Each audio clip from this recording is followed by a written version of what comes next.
Welcome to another Climate Tech podcast, interviews with the people trying to save us from ourselves. A self-described corporate hippie, Emma Osborne has found a way to combine her background as a corporate headhunter with her love of animals and nature. As CEO of Citizen Kind, Emma is the first person companies call when they're looking to hire someone in the food tech space, or else who food tech execs reach out to when they're looking to make a change.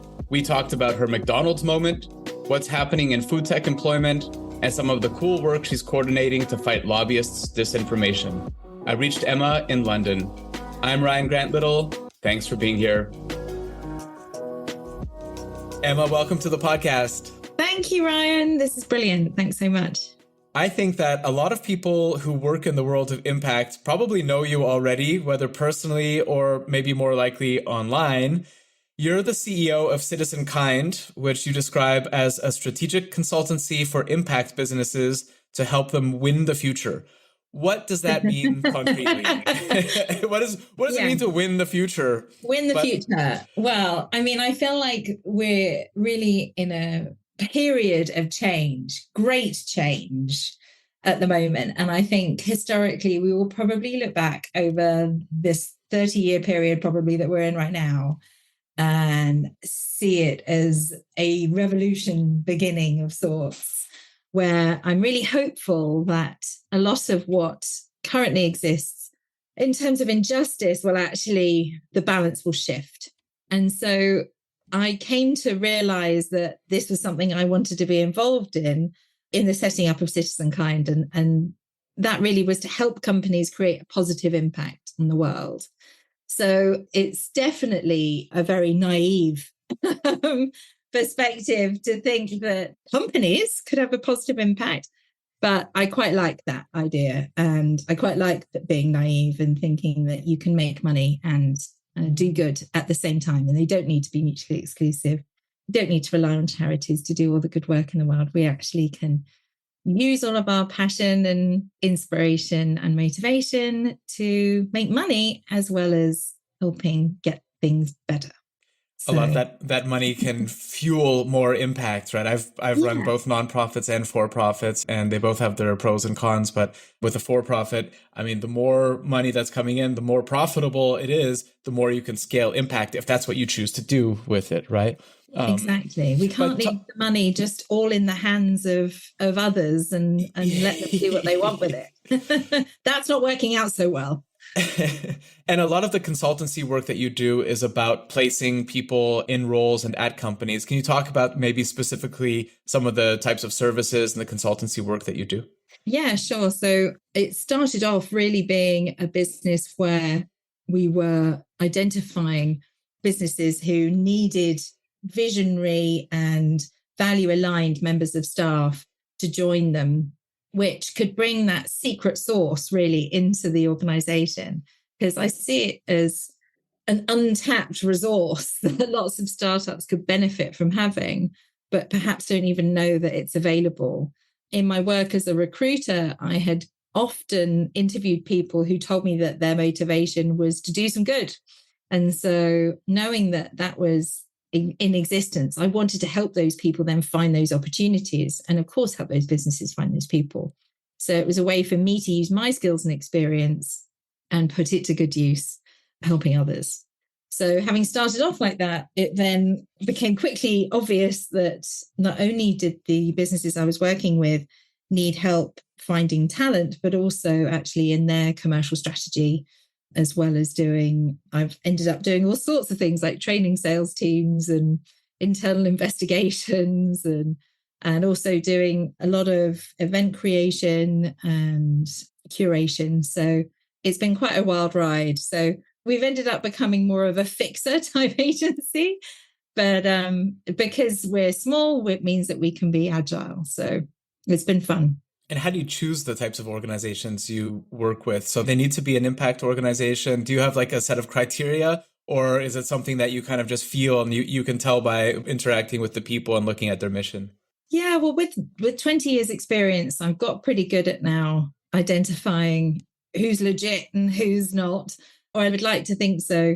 But also I feel like sometimes actually the opposite can even be useful. So it's great having, very high ideals, but the reality is that obviously when you're in business, you do need to make a profit. But also, if you're in the business of change, you cannot just rely on working within your own circle. So I'm a very passionate vegan. And so my instinct is to always want to work with fellow vegans and help support them, because obviously we're only 2% of the population. And in the business world, particularly, that, we're a very small percentage. But if change is going to happen and we're going to get more vegans, then actually vegans need to work with non-vegans.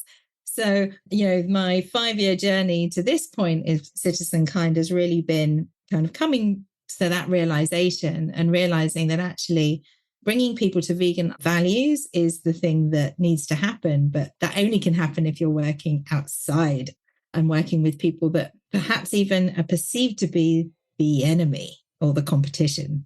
So people like Cargill, for example, they would be an organization I would love to work with, because I see them having a huge opportunity in being able to shift from their current business model to one that is much more fair, equitable, and compassionate. So the large food processing company, Cargill, and as with a lot of categories of these kind of legacy companies that have historically, emitted a lot of CO2 or, are in industries that we might not, especially from a vegan perspective, be aligned with, to say the least. But because they have this power, if there's an openness to change or to shift, that's where the biggest leverage can happen, right? So as part of it is also, there's a risk always within our sector to preach to the converted or create echo chambers. It's important to work in these industries, but to find it where the leadership is open to change and not that they're, trying to rely on an organization like you to greenwash or something like that.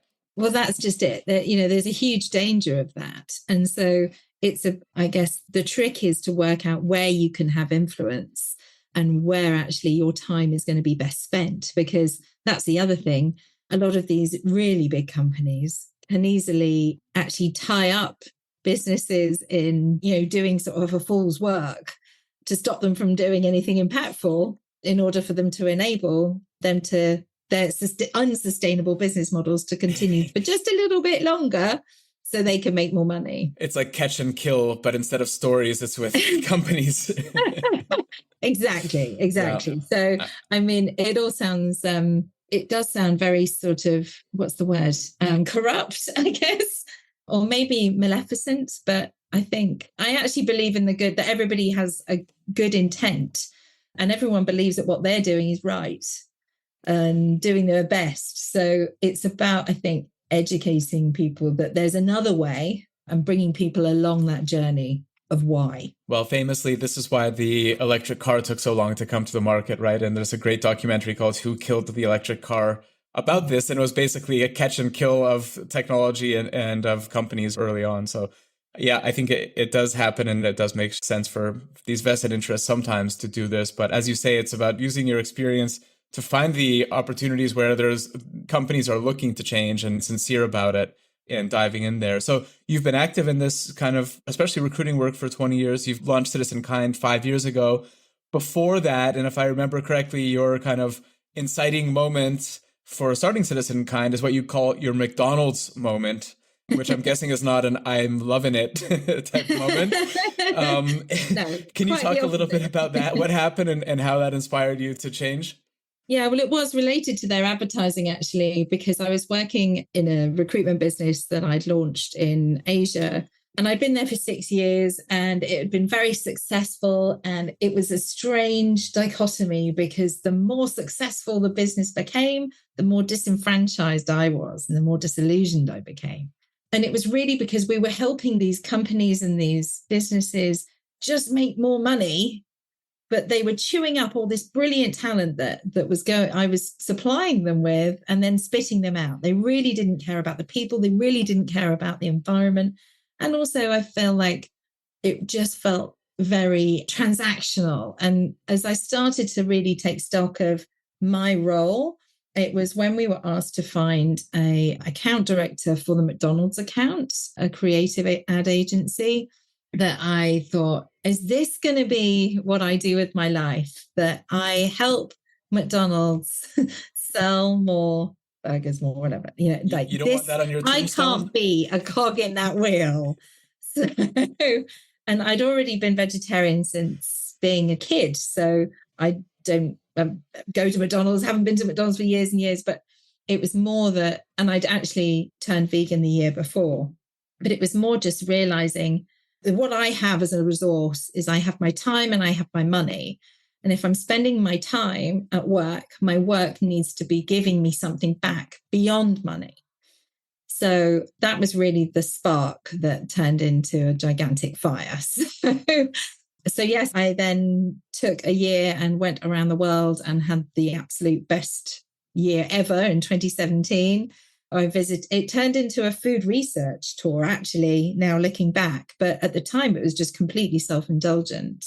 I've always been a foodie, always loved cooking. So I did cooking classes everywhere I went, looking really to see what inspiration I could get to make delicious vegan food in the future. But increasingly thinking I would have a vegan business at the other end of that year. So a vegan cooking school, maybe, or my own vegan food company. And even before I started Citizen Kind, had a run-in with trying to make vegan ice cream, which was very short-lived, thankfully, as I discovered I don't have a sweet tooth. And wasabi pea ice cream is not something that people needed in their lives in 2018. Maybe now, actually, it would be quite successful. But yes, thankfully, that only lasted 10 days before I realized that my skills and experience were actually already needed by an industry that was burgeoning. So I quickly got stuck in and started to help businesses across all different sectors and industries. Some weeks I think I might be single-handedly supporting the vegan ice cream industry, at least here in Vienna. You're probably uniquely positioned to talk about the employment market right now for impact companies, and especially probably in the alt protein space and to some extent the climate tech space. A lot of people who listen to the podcast are people who are, just pre or have had that moment of that realization that they want to do something else with their careers, with their lives, and are increasingly looking to get into something that's, fighting the climate emergency. Can you talk a little bit about, we've had lots of commentary about what the funding environment looks like right now in the sector, but I wonder if you can talk a little bit about what the employment market looks like in the sector. Sure. Well, I think as with any sector that's focused on innovation, there are challenges bringing talent in because you do not have a pool as big as the industry is growing. So it means you have to get creative and look outside and look for complementary skill sets that then can fit into your organization. But I feel like that is harder in this space potentially than in others. And I suppose I'm particularly thinking about something like cultivated meat, where they need people who've got experience culturing stem cells, for example. And actually, a lot of the university programs relatively recently introduced cultivated meat into their academic offering. So it means that the people that you're looking to bring in on the science side, which is largely where most of these companies are, it's R&D focused still, with only a few commercial and very small scale operations happening globally. They're having to look into, particularly into medical fields. Well, when you're looking at impact and talking about doing good in the world, when it comes to curing cancer, that's where a lot of the stem cell scientists sit. So they already feel like they're doing something good in the world. So it means that a lot of the companies that have been set up have actually been held back because they haven't been able to access the talent they've needed as quickly as they've needed it. So that's definitely something that we need to see happening from governments, is actually them investing in creating more talent in in all of these countries that are focusing on alternative protein, and really everybody should be.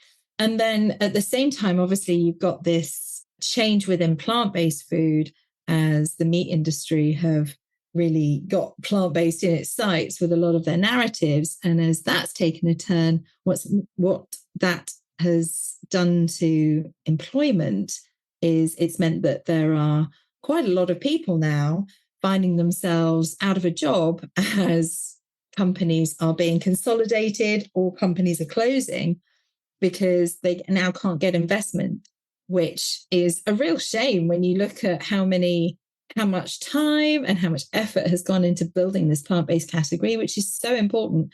And it seems the data is showing that actually this is something that people want.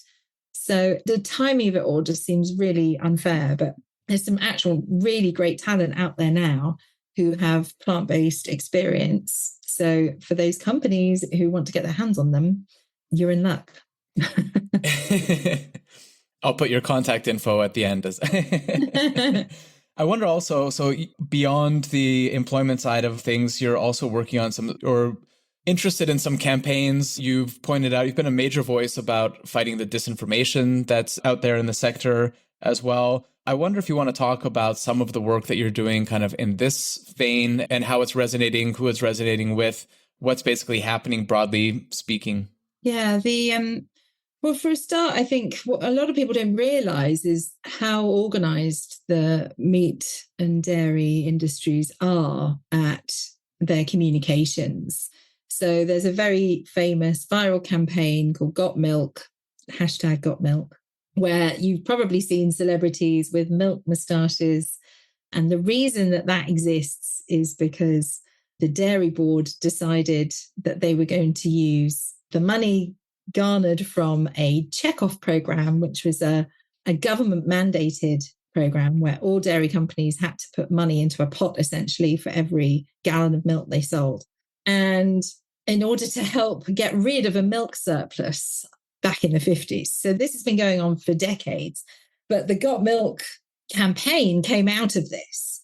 And in using celebrities in creating this incredibly sticky image, it's actually, those tactics are now being used on social media. So the meat industry has put $1.5 billion in a meat influencer academy where they spend 8 weeks teaching people how to spread mis and disinformation around meat, how to challenge vegan companies, how to distract and spread misinformation. I mean, spreading misinformation online is like, it feels a very 2023 thing to be doing, but it's not to be underestimated. It has huge power. We've seen that in political circles with Brexit. We saw it with the Trump campaign, where Cambridge Analytica deliberately employed these tactics using bots rather than individuals, but it was still very effective and won both of those campaigns politically. So there's a lot going on almost in the dark that people don't see. And I think we as an industry who are wanting to see a better, fairer, more sustainable food system come to light, we need to now get more organized in terms of how we communicate with the outside world and how we share our mission and vision for the future and get people along for the ride, because I feel like we're really on the right side of history here. I had Paul Rich from the Pro Veg Incubator on an earlier episode, and we talked about some of the campaigns that they're trying to encourage as well, and wondering, should there be a checkoff program for plant-based, these types of things. But it's crazy to think that this is basically government money, or government mandated money that's going into funding disinformation and fighting these things like labeling laws about plant-based milk and calling these things, passing bills that are saying that it's confusing for people to read oat milk and, be confused that it's not from a cow. And I always point out I've said this before on the podcast, but if this is really such a concern, then why aren't they going after the peanut butter industry, right? Why is that not concerning? It reminds me of, the marriage equality stuff where it was always like, if you're so concerned about the sanctity of marriage, why aren't you fighting divorce? Yes, well, exactly. I mean, the whole thing is it's all positioning and perspective, right? So I think the peanut butter argument is totally valid. And it's really just showing, though, the power of lobbying governments, the power of industry. I think the whole idea that governments are actually, even responsible for what's going on in their countries from a business perspective is laughable, really, because it's the businesses that are and the industries that are pulling the strings, it seems. It's not the governments making independent decisions, as perhaps they'd like their electorate to believe. Because if it was, these things are farcical, really, the labeling and the fact that that coconut milk has existed as coconut milk for centuries, and yet now we're supposed to call it something else. And I mean, you can get, if you really want to pull that argument apart, I mean, why are we calling it meat? It should be called flesh. That's what it is. It's flesh. So, these are the things and ideas that we really need to challenge in order to make people realize that, we exist and there's a reason we exist. But I'm afraid they've been very, very effective at getting their processed food message across in the last year, particularly with, there's a book that's come out recently in the UK called Ultra Processed People, which is written by a doctor who's on TV, and so a slight celebrity doctor, if you like. And actually, in amongst the skewering of vegan food, there is some, there's some validity in what he's saying. He's pointing at the consumer packaged goods industry and pointing out that we don't need all of these packaged snacks and, artificial flavorings and preservative. Of course, there's a lot of truth in that, but, it's reading between the lines as well. And unfortunately, that narrative has been weaponized heavily against the plant-based industry. So that's something that I'm keen to do something about. And so I'm talking to as many industry bodies as I can, and high net worth individuals, foundations, anyone really that is interested in putting their money and their voice behind a campaign that is going to help turn the tide on some of these things. But the timing is everything. So we need to be careful about when we do it.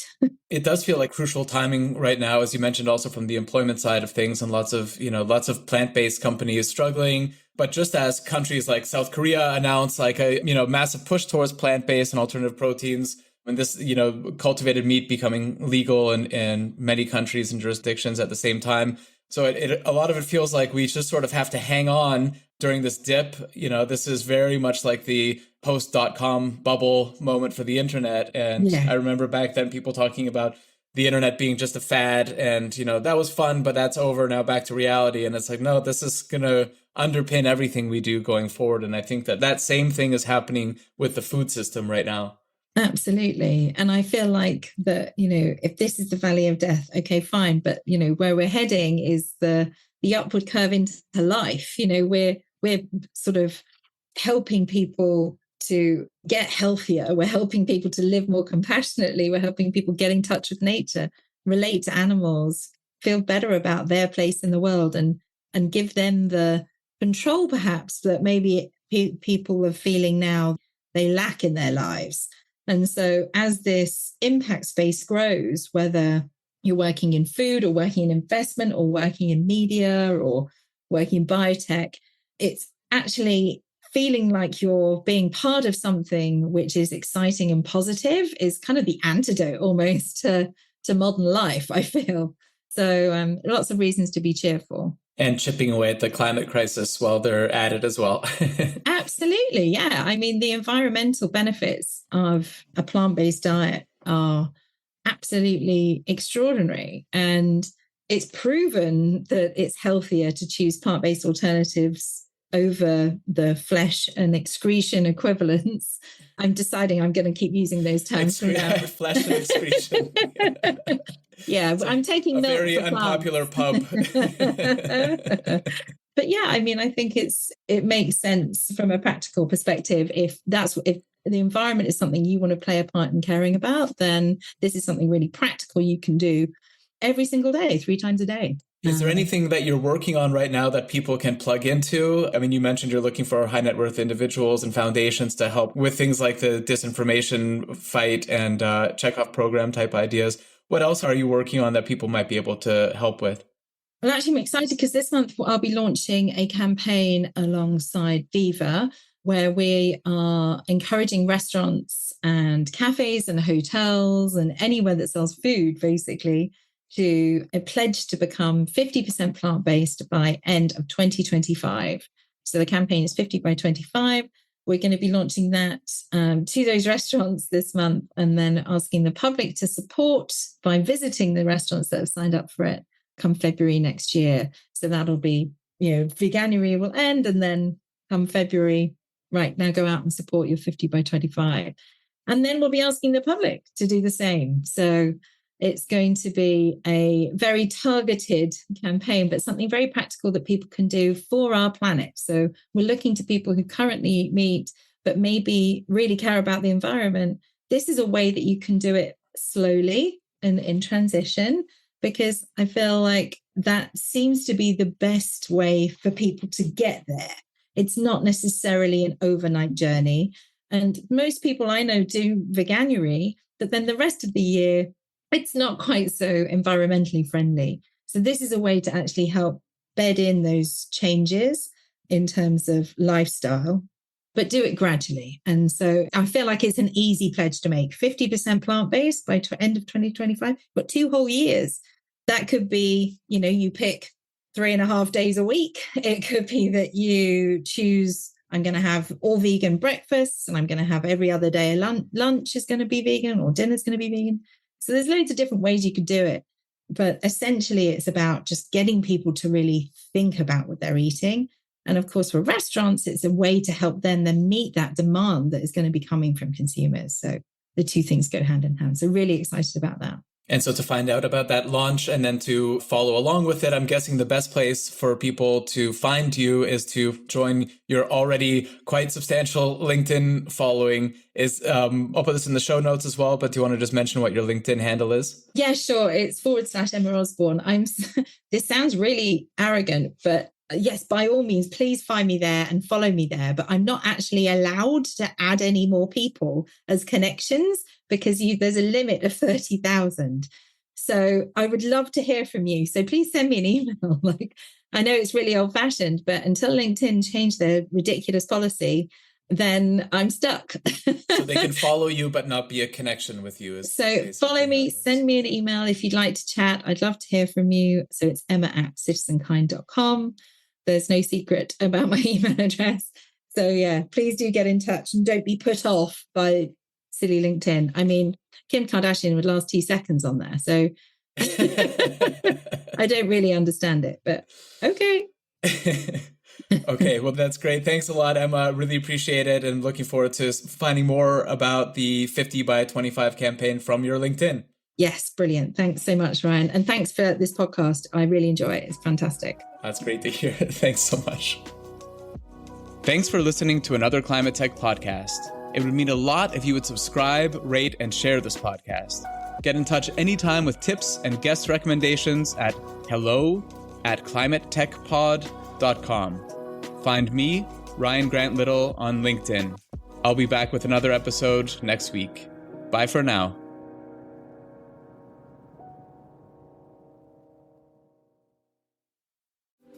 This episode is supported by Grizzle, B2B content to create and capture demand. I first met Grizzle's founder, Tom Watley, 5 years ago at a conference in Dublin.